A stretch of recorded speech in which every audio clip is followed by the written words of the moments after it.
Ladies and gentlemen, we here at Gator consider it a privilege to present this night of racing to you, your family, and your friends.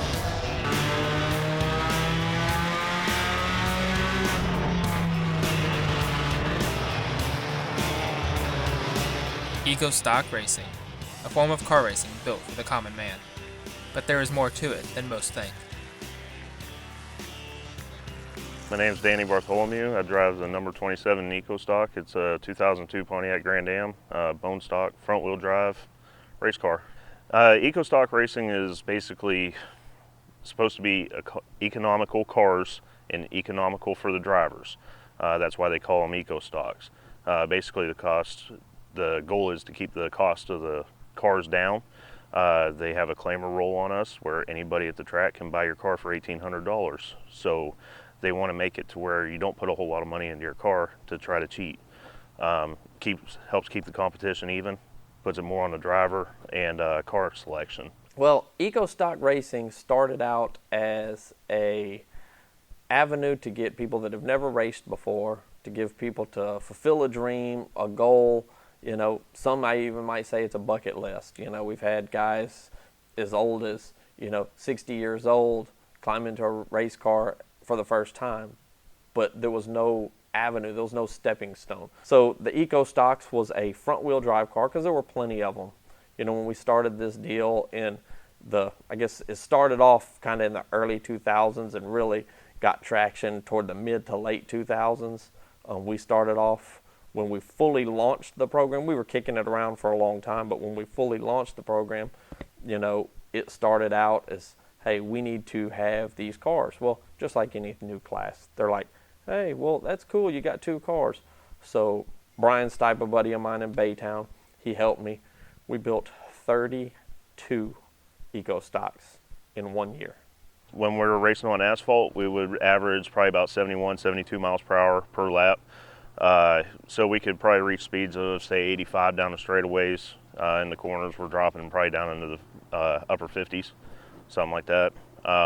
Basically, we keep it in second gear, and when we get them wound out, I mean, we're hitting the rev limiter, and you get quite a bit of speed. On dirt, you slip and slide a lot more. The corners, you don't get it near the grips. It's hard to carry the momentum. If the track gets really hard packed and dry slick at the end, late at the end of the night, the track gets really fast then because it almost turns like asphalt. You're going through the corner, even though you're on dirt, your tires are squealing like you're on asphalt.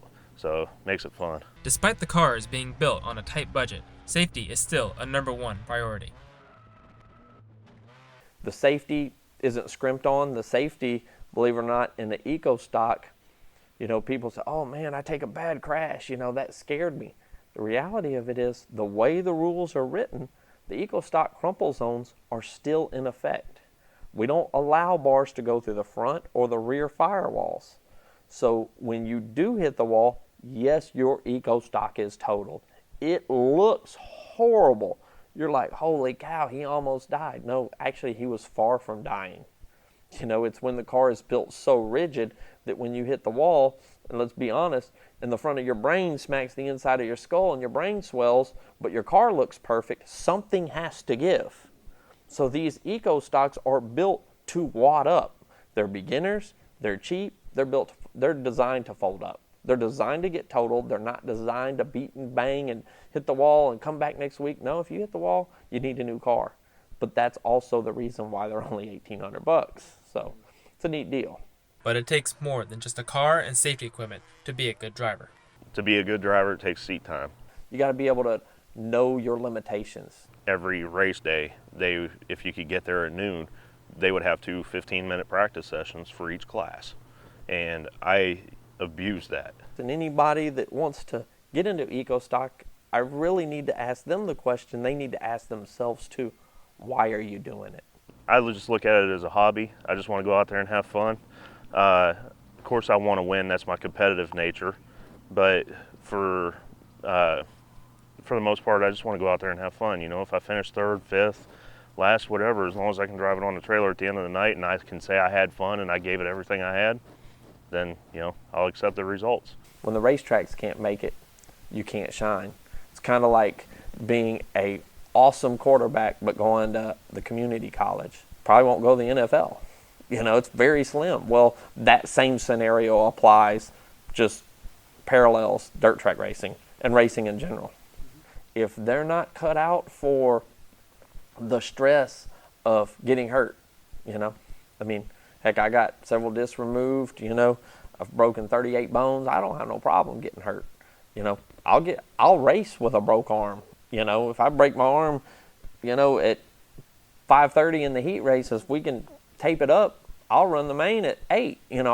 That's just me. I'm not saying people need to be that hardcore, but, people got to understand that the bumps, the bruises, the cuts, the burns, that's all part of it. Those guys also got to realize that, hey, you can't complain when you've been in the Ecostocks for so long and you're not moving up when things don't go your way, or you have a new guy that comes in and knocks you out or slams into you, because this is a training grounds for these guys. You got these guys been racing Ecostocks for 6 years, and man, this guy came in here, he hit me. Well, he probably doesn't know any better. He's trying to learn too. You've been doing it for 6 years, so you're real seasoned at this. So, there's a whole host of why people are in the Ecostocks. But the neat thing is it does allow people to get into it very, very cheaply. One of the things that I have found is now, got 2 wonderful kids, but now I'm at the most relaxed state when I climb in the car. There's no answering the phone. There's no text messages. There's no, hey, daddy. You don't think about the stack of bills that are on the table. A lot of guys hunt. A lot of guys go fishing. Well, when I strap on that helmet and I pull out on the track, it's like I'm going to an escaped island. I can sing to myself. I am at peace. There's no tapping on the shoulder. It's the one place that I can go now that I can get away from everybody and everything. It is a form of an addiction. Can't sugarcoat it anyway. The funny part about it is, you can be addicted to anything. And there's a rehab clinic and a program for you for anything. Show me where there's one for motorsports. I've never had a sip of alcohol. I couldn't tell you what beer tasted like. I've been racing and competing since I was young. I always wanted to stay focused. So when I have never tasted beer, never even held a single cigarette in my hand. What for? But I've gone to the extreme. I've raced everything under the sun. Raced 4 nights a week. For a while I'd go to Florida, whatever. So it's give and take. While I can't shoot the man down that buys a 6-pack because I'm actually no better, but I'm considered more acceptable. And granted, I don't harm myself with it or harm anybody else, but it is a form of an addiction, and that's the thing that's a tough balance. That addiction isn't harmful to others. It's not harmful to others. It's put a smile on a lot of people's faces. As far as being able to entertain, and I've sponsored a lot of people along the way. So in that respect, it's been good. It's also, and this is maybe, hopefully it'll rub off, but it showed my little boy and my girl, who are 8 years old, that you still got to get your knuckles bloody. You still got to grind it out and do it. My favorite thing about racing would probably be the track family. Basically, out on the track, we race hard with each other. We bounce off each other. We might have some disagreements. But at the end of the day, if something happens to one of us, everybody rallies around that person, trying to let them know that they're, we have their back, they have support. Basically, like I said, it's just like a family, it's like a band of brothers and sisters. You're going to have your little squalls, but at the end of the day, we're still family. And also the fans make it fun too. And, we used to race at a track where you could actually meet and greet with the fans during intermission. We park on the front straightaway, the fans could come around and talk to you. You hand them hero cards or, sign autographs, stuff like that. That right there makes it really cool. Basically, at the end of the day, in this tough world, it's taught me not to give up. Most importantly, just don't give up. Keep fighting. To these drivers, Ecostock Racing is more than just a hobby. It is a way of life.